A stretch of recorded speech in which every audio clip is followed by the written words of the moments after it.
नमस्ते मित्रों, भाइयों बहनों। आज पंच महायज्ञ जो कि अपने मीमांसा दर्शन में हर एक गृहस्थ के लिए अनिवार्य बताया गया है, मैं उसकी थोड़ी चर्चा करूंगा। मैंने पिछले दिनों कुछ दर्शन को अध्ययन किया था, उसमें कुछ चीज़ें बड़ी अनोखी और ऊंचे स्तर की लगी। यद्यपि जो ये सब पढ़ते रहते वो जानते, लेकिन आम लोग नहीं जानते। तो गृहस्थ के लिए 5 यज्ञ बताए गए, उसकी चर्चा करता हूँ। सबसे पहले ये बता दूँ, मीमांसा दर्शन के अलावे भी हमारे पास 5 और दर्शन, यानी कुल 6 दर्शन हैं हिंदुओं में। षड दर्शन, दर्शन क्या होता है? वो पूंजी होती है जिससे आप भगवान के लीला, नाम, रूप, धाम की व्यवस्थाओं को समझ सकते हो, प्रकृति ब्रह्मांड के इस गुत्थी को समझ सकते हो।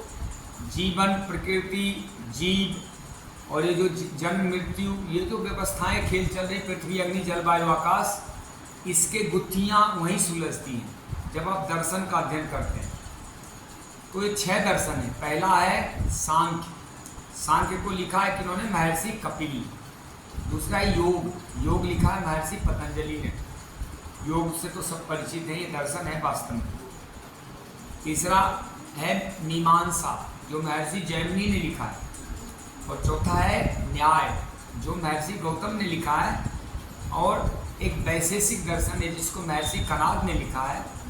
और एक वेदांत दर्शन है जो अद्भुत है, सबसे ऊंचा दर्शन है। उसको महर्षि वेदव्यास ने लिखा है। उनको भगवान वेदव्यास कहा जाता है। कई काल तक रहे, कृष्ण के काल में भी थे, उसके बाद में भी वो कई युगों तक रहे हैं।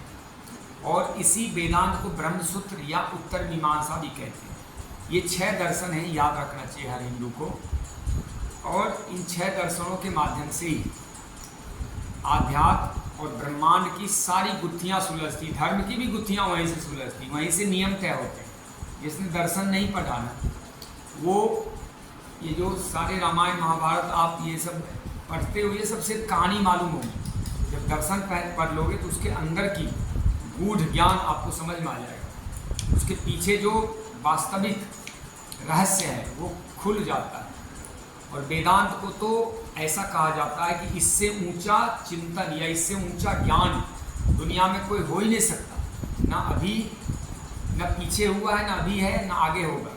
वेदांत ब्रह्मसूत्र वो ज्ञान है जिससे ऊंचा ज्ञान इस संसार का कुछ भी नहीं हो सकता। मतलब इतना ऊंचा है वो, इतना ऊंचा है कि कोई भी वैज्ञानिक उससे ऊंचा नहीं सोच सकता। कोई कल्पना, कोई चिंतन, कोई मस्तिष्क उससे आगे नहीं बढ़ सकता। इतना ऊंचा ज्ञान है। आइए अब आप आते हैं to come to the point. मीमांसा दर्शन जो है, जिसे महर्षि जैमिनी ने लिखा, उसमें 24 प्रकार के यज्ञ का वर्णन है, जिसमें 5 + 1 की चर्चा में लास्ट में करूँगा। 5 यज्ञ जो हैं पंच महायज्ञ कहते हैं। ये हर गृहस्थ की जिम्मेदारी है। हर गृहस्थ को 5 महायज्ञ करना चाहिए। और कब करना चाहिए? रोज करना चाहिए, नियमतः रोज करना चाहिए, अपने रोज के जीवन में करना चाहिए। अब उसको थोड़ा मैं क्लैरिफाई करता हूँ, आप बहुत ही अच्छे से समझ जाएंगे। वैसे तो यज्ञ 2 प्रकार के बताए हैं, दोनों एक दूसरे पूरक हैं, दर्शन नहीं बताए हैं। एक है श्रोत यज्ञ, एक है स्मार्त यज्ञ। श्रोत मतलब होता है श्रुति, जिसको सुन के सीखा जाता है। श्रुति, वेद तो श्रुति ग्रंथ है, स्रोत है, यानी उसको सुना गया। वेद किसी ने लिखा नहीं है, सुना गया है, फिर उसको कागज पर उतारा गया। स्मार्त ग्रंथ क्या है? जिसको स्मृति में, मतलब उसको याद कर लिया गया है पढ़ पढ़ के। तो ये 2 टाइप के हमारे व्यवस्थाएं हैं। उसमें गृहस्थ के लिए 5 अनिवार्य यज्ञ हैं, उसकी मैं चर्चा कर रहा हूँ। पहला यज्ञ है ब्रह्म यज्ञ। अब ब्रह्म यज्ञ को समझिए। वैसे 5 यज्ञ की पहले नाम बताता हूँ। ब्रह्म यज्ञ, देव यज्ञ, पितृयज्ञ, भूत यज्ञ, इसी को बलि वैश्य देव यज्ञ भी कहते हैं। और लास्ट में अतिथि यज्ञ। 5 यज्ञ क्लियर हो गया। ब्रह्म यज्ञ, देव यज्ञ, पितृयज्ञ, भूत यज्ञ, अतिथि यज्ञ।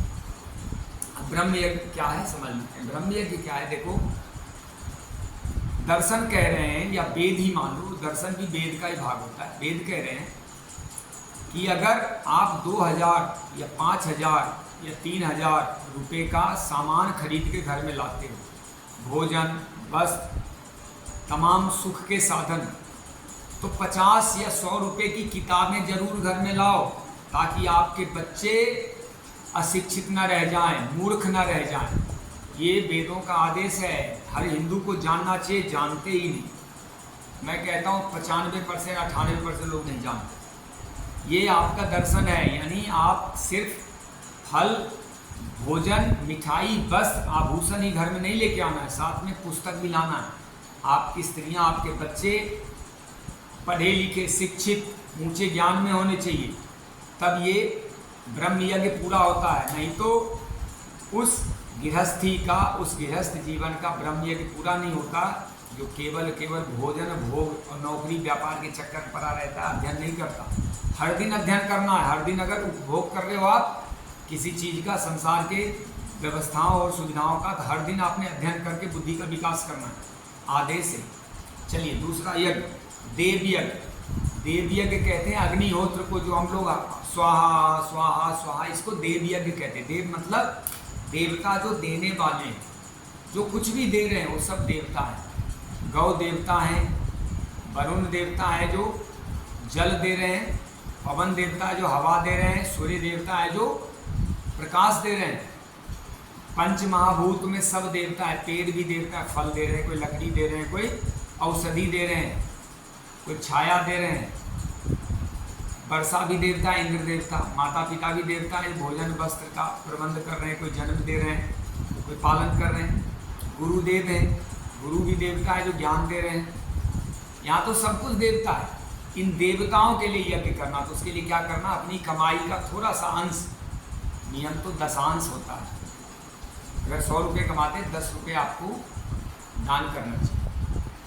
तो इसको इस दर्शन में कहा गया कि देव यज्ञ करो, यानी अग्निहोत्र करो, अग्नि में डाल दो। अग्नि में जैसे मिर्ची डालते हो तो क्या करता है, अग्नि में भेदक शक्ति होती है, वो फैल जाता है, और फैल के सबके नाक में देखो धसक आता है, सांस में आ जाता है। ऐसे ही अग्नि में जो भी हबी डाला जाता है, हबी मतलब वह हविस सामग्री, सुगंधित चंदन, लकड़ी, घी, चावल, गुड़, तिल, जौ, जो भी डाले जाते हैं, पान प्रसाद, फल, फूल, वो सब जल के और भेदक शक्ति के माध्यम से सारे प्रकृति में फैल जाते हैं और सबको मिल जाते हैं। यानी आपकी कमाई का तत्व सबको मिल गया, आपकी कमाई का कुछ अंश आपने सेवा कर दी। अच्छा, वो पेड़ पौधों को मिला के ऑक्सीजन जो ले रहे, पशुओं को भी मिला, पक्षियों को भी, नदियों को भी, घास को भी मिला और मनुष्यों को भी मिला, सब देवताओं को मिल गया। यानी आपकी कमाई का थोड़ा सा अग्निहोत्र के माध्यम से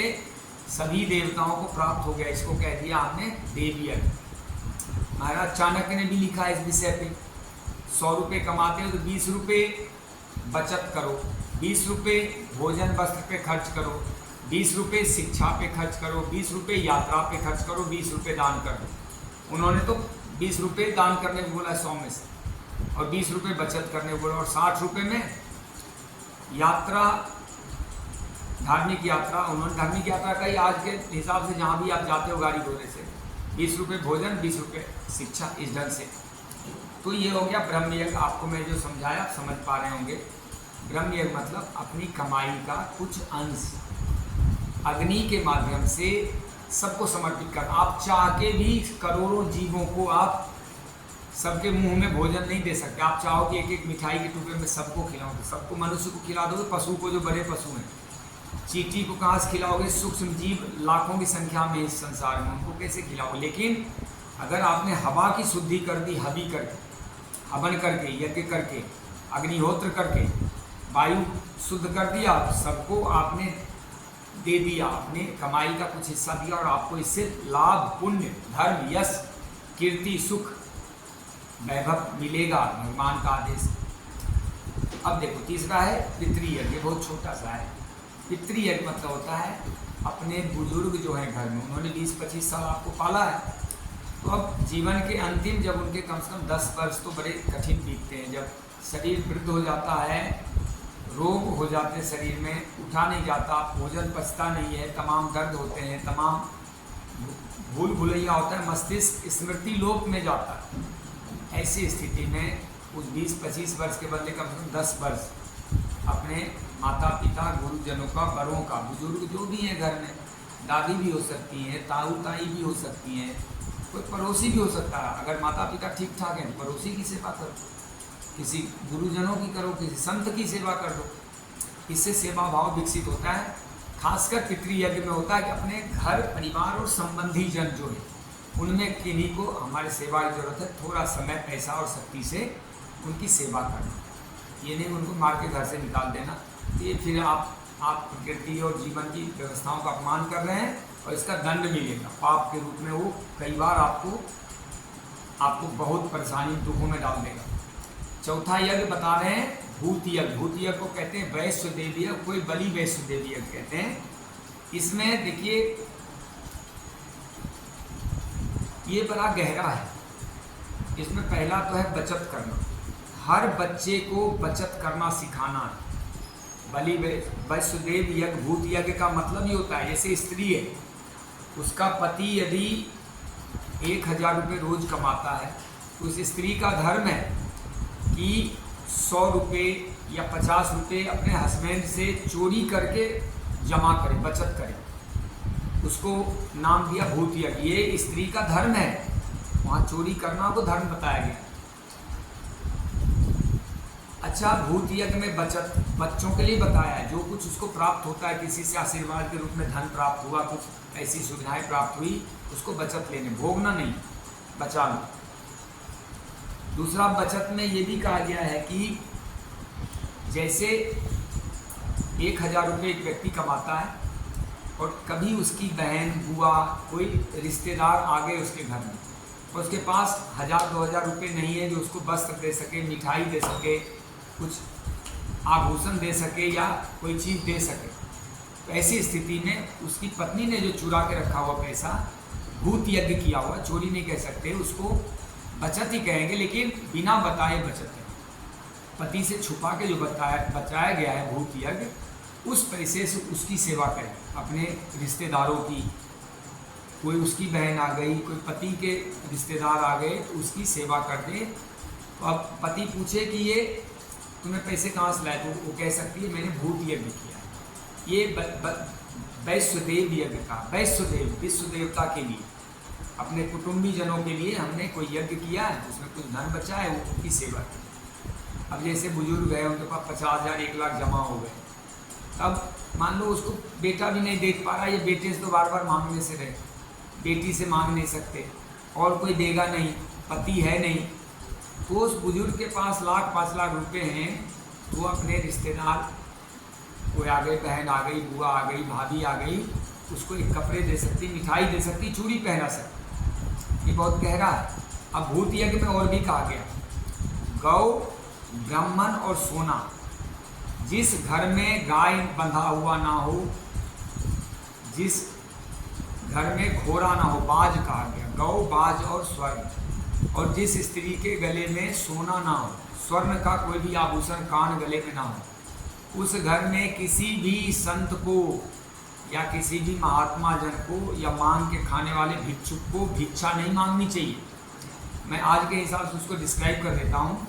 जिस घर में कम से कम कार या मोटरसाइकिल ना हो और स्त्री के गले में स्वर्ण आभूषण एक ना हो, पक्का मकान ना हो, गाय को समझ लीजिए, गाय तो रखता नहीं शहर में, तो घर में कम से कम पक्का मकान हो, अपना मकान हो, किराए का ना हो। दूसरा, कान में गले में आभूषण हो, अच्छे वस्त्र पहन के आए हो, वो दिख जाए कि ठीक ठाक इसका इनकम है घर में। और तीसरा बताए घोड़ा हो, घोड़ा की जगह आप गाड़ी रख लो, कार हो तो मोटरसाइकिल हो। उसी घर में भिक्षा मांगने का आदेश है। जो भिक्षुक हैं, जो मांग के खाते हैं, विरक्त जन हैं, जो साधु महात्मा हैं, उनको अगर उन्होंने ऐसे लोगों से भिक्षा मांग लिया जिसके पास गौ, घोड़ा और स्वर्ण आभूषण नहीं है, तो उनको पाप लगेगा। देखिए कितना बड़ा दर्शन है, पाप है ये। तो गाय, घोड़ा की जगह पे पक्का मकान और कोई कार या मोटरसाइकिल, और स्वर्ण की जगह पे गले में कोई अच्छा आभूषण, अच्छा स्त्री ने आभूषण न पहना हो तो अच्छे वस्त्र, अच्छे चप्पल जूते देख लो उसके पहनावे, और आपने देख के ही भिक्षा मांगनी चाहिए। ये महात्माओं को, साधुओं को, सन्यासियों को लिखित आदेश है मीमांसा दर्शन के। तो पहला आदेश क्या है भूत यज्ञ में, कि बचत करना है, बच्चों को भी बचत सिखाने हैं, स्त्रियों को भूत यज्ञ करने हैं, हर व्यक्ति को बचत सिखाया और दूसरा सन्यासियों के लिए बताया है कि भिक्षा कहाँ मांगनी है। अभी इसमें भिक्षा मांगने का भी देने का भी नियम बता दिया, बड़ा गहरा है और विचित्र है। कोई भी सामने आ गया तो पैसे देने को मना किया गया। मान लीजिए आप कहीं धार्मिक यात्रा पे गए हों, मान लो आपके घर पे मांगने आ गया, तो पहला जो मान सम्मान है, कभी भी किसी का अपमान नहीं करना, चाहे आतंकवादी क्यों ना आ जाए, छद्म देश में कोई कालनेमी आ जाए, उसको भी पहले नमस्ते प्रणाम जय सिया राम उसका अभिवादन करना, उसको मान सम्मान देना। पहला यज्ञ आपने कर दी। दूसरा यज्ञ, उसको पानी पूछना, कोई आ गया मांगने तो उसको पूछें कि क्या आप जल पिएंगे।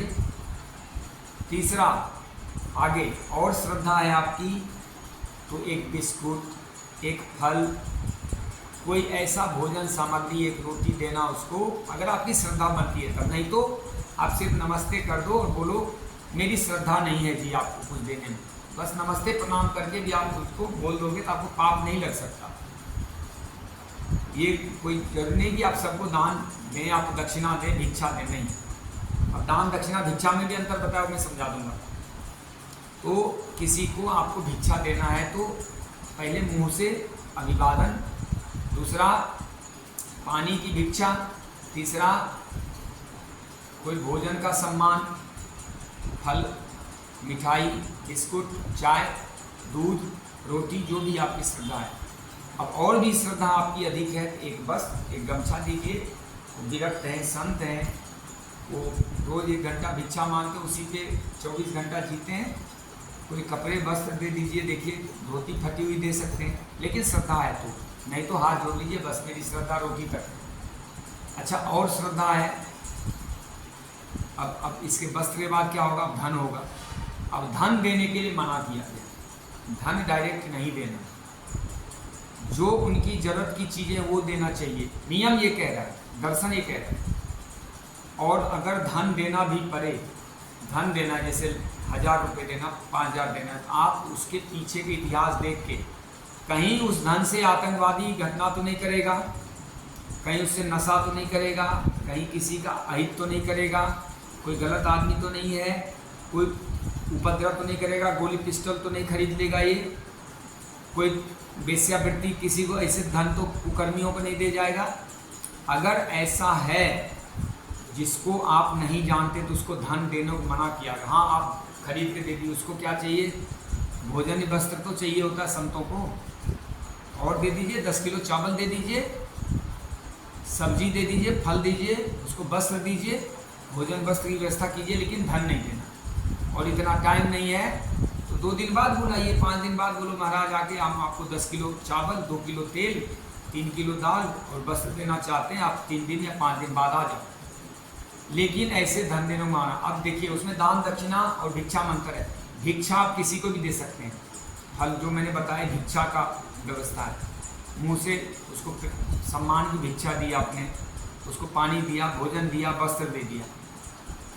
अब भिक्षा यही दी जाती है, लेकिन दक्षिणा क्या होता है, जब कोई ब्राह्मण आपके घर पे आके कोई पूजा पाठ कराए, कोई धार्मिक कार्य करा, तो उसके बदले जो उसको मेहनत आना, जो मजदूरी दी जाती है, जो उसको पारिश्रमिक दी जाती है, उसको दक्षिणा कहते हैं। दक्षिणा ये नहीं होता। अच्छा, दान किसको कहते हैं, दान एक व्यक्ति को कभी नहीं दिया जाता, दान होता है सामूहिक कल्याण, सामूहिक वेलफेयर, पूरी तरह से एक समूह के लिए।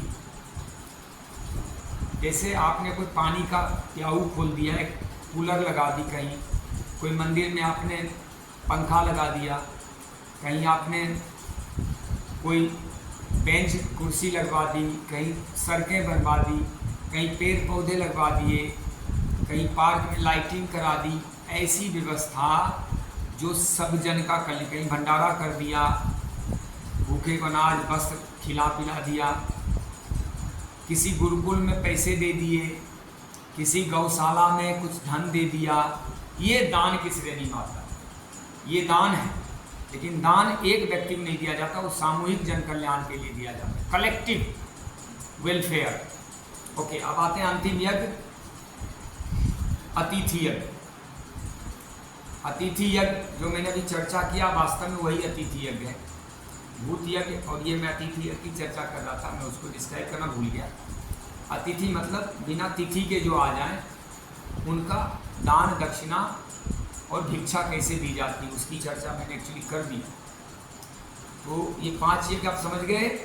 ब्रह्म यज्ञ अध्ययन जरूर करवाना अपने बच्चों को, केवल भोजन ही नहीं देना, उनको विद्वान बनाना ताकि संसार और परिवार के लिए समाज के लिए वो उपयोगी हो जाए, वो एक धन एसेट बन जाए। देव यज्ञ अग्निहोत्र के माध्यम से सबको, हवाओं के माध्यम से सबको सामग्री देनी है, दान, उनकी सेवा। पितृयज्ञ बड़ों की सेवा, बुजुर्गों की सेवा। भूत यज्ञ बचत। और जो अतिथि यज्ञ है, अतिथि यज्ञ मतलब अतिथि को कैसे दान देना और अतिथि का क्या नियम है। अतिथि का नियम है कि घोड़ा गाय स्वर्ण देख के दक्षिणा भिक्षा लेनी है और भूखे को भोजन, पेड़ों को पानी, पर्यावरण, प्रकृति, गौ, गायत्री, गीता, गंगा, इस सब की सेवा करनी है। अच्छा, ये 5 यज्ञ हैं जो हर गृहस्थ के लिए लागू है। हर गृहस्थ को प्रतिदिन करने चाहिए या अपने जीवन में धारण कर लेना चाहिए। थोड़ा मैंने खोल के समझा दी। एक लास्ट यज्ञ है कामने यज्ञ। कामने यज्ञ क्या होता है कि कामना पूर्ति हेतु किसी विशेष समय पे, विशेष तिथि को और विशेष प्रयोजन से ही किए जाते हैं, विशेष पंडितों के, विशेष ब्राह्मणों के द्वारा, विशेष योग्य शिक्षकों के द्वारा या योग्य व्यक्तियों के द्वारा, ब्राह्मण कह लें। काम यज्ञ मतलब जैसे अश्वमेध यज्ञ करते हैं चक्रवर्ती सम्राट घोषित करने के लिए, पुत्रेष्टि यज्ञ पुत्र प्राप्त करने के लिए, कोई कामना पूर्ति यज्ञ करते हैं, वो यज्ञ है। उसमें भगवान से की पूजा होती, प्रार्थना होती है और उसमें अग्निहोत्र भी होते हैं, लेकिन उसका एक लक्ष्य होता है कि हमारी ये कामना पूर्ति हो जाए। मुझे लगता है मैंने इस विषय पर पर्याप्त अच्छे ढंग से समझाएं। अगर 150 लोग भी इस बात को समझ जाएं, फिर वो 10-20 को समझा सकें, ऐसे बढ़ता जाए, बहुत अच्छा होगा। जय श्री राम, धन्यवाद। ओम। भारत का कल्याण हो, आपका कल्याण हो।